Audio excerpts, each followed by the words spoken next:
Sir வணக்கம் sir. Sir வணக்கம். Flowers பண்ணலாமா சார்?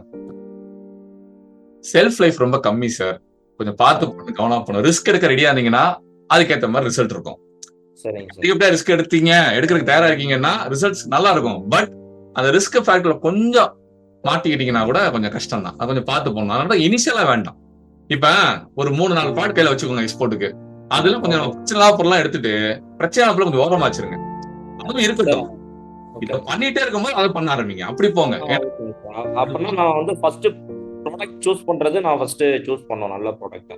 ஆமா, ஆமா, ஆமா. அதாவது லாபத்துல நஷ்டம் ஏற்பட்டா தாங்கிக்கலாம். ஆமாங்க. முதலீட்டுல நஷ்டம் ஏற்பட்டா காணாம போயிரும்.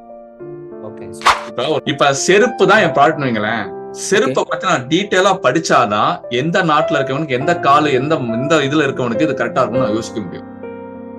இப்ப செருப்புன்னு ஒரு ப்ராடக்ட் எடுத்தா அதுக்குன்னு ஒரு மார்க்கெட் இருக்கு. எது? பாலைவனம், வெயில் அதிகமா இருக்க ஏரியா. இப்ப குளிர்ந்த பிரதேசத்துக்கு செருப்பு தேவைப்படாது. அங்க வேற மாரி செருப்பு தேவைப்படும். இந்த நார்மல் செருப்பு தேவைப்படாது. அப்ப பொருள பத்தி நல்லா படிக்கும்போது, மார்க்கெட்ட பத்தி புரிதலும், மக்கள பத்தி புரிதலும், அது பயன்பாட்ட பத்தி புரிதலும் நமக்கு வரும்.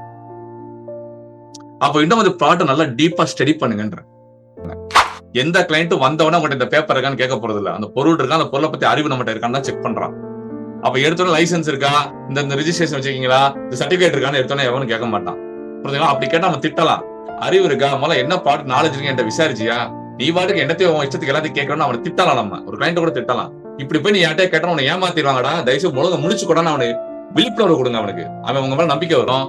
காசு இருந்தா சேர்த்து வைங்க. காச தயவுசெய்து கரைச்சுறாங்க எவன்ட்டயும் குடுத்து. காசு இருக்குன்னு எவன்ட்டயும் சொல்லாதீங்க. புடுங்கிருவாங்க உங்கட்ட இருந்து. பாத்துக்கங்க. சரிங்களா?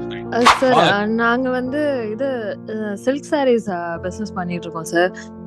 இது ஹோல்சேலும் பண்றோம், ப்ளஸ் ரீட்டைல் ஷாப்பும் இருக்கு. ஸோ அதான் நெக்ஸ்ட் லெவலுக்கு நம்ம வந்து எக்ஸ்போர்ட்டிங் பண்ணலாமா அப்படி, அதுதான் சார் இப்போ. அனுபவம் இருக்குல்ல? என்னங்க சார்? அனுபவம் இருக்கு. Yes sir. இது எங்க ஹஸ்பண்ட் வீட்ல எல்லாரும் பண்ணிட்டு இருக்கிறது, அவங்க எல்லாருமே பண்ணிட்டு இருக்கிறது தான் சார். ப்ளஸ் எனக்கும் இதுல நல்லா கொஞ்சம் இதுக்கு தெரிஞ்சு வச்சிருக்கேன் சார். அதுதான் அவங்க ஜென்ரேஷன்ல வந்து அவங்க தாத்தாலாம் வந்து முன்னாடி பண்ணிட்டு இருந்தாங்க.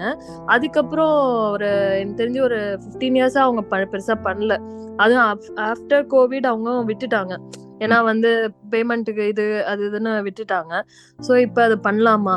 சில்க் சாரீஸ் எல்லாமே லோ ரேஞ்ச்லேருந்து ஹை ரேஞ்ச் வரைக்கும் இருக்கு. எல்லாமே வெட்டிங் சாரீஸ் அது மாதிரி எல்லாமே மேனுஃபேக்சரும் நாங்கள் பண்ணுறோம். ப்ளஸ் ஹோல்சேலில் எல்லாம் இங்கே இருக்க ஷாப்ஸ்க்கு எல்லாமே கொடுக்குறோம்.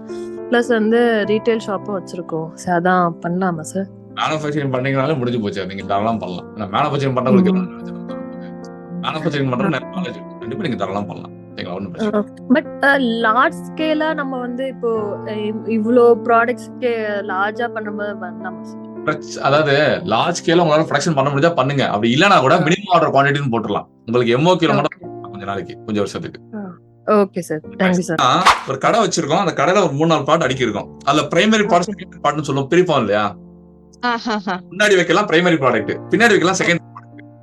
ஓகே. முன்னாடி வைக்கலாம் நல்லா லாபம் இருக்க ப்ராடக்ட், நமக்கு நல்ல நாலேஜ் இருக்க ப்ராடக்ட், அது எது பிரச்சனை வராத ப்ராடக்ட் முன்னாடி வைப்பாங்க. அந்த பிரச்சனை ஆனது அதெல்லாம் பின்னாடி வைப்பாங்க. ஓகே.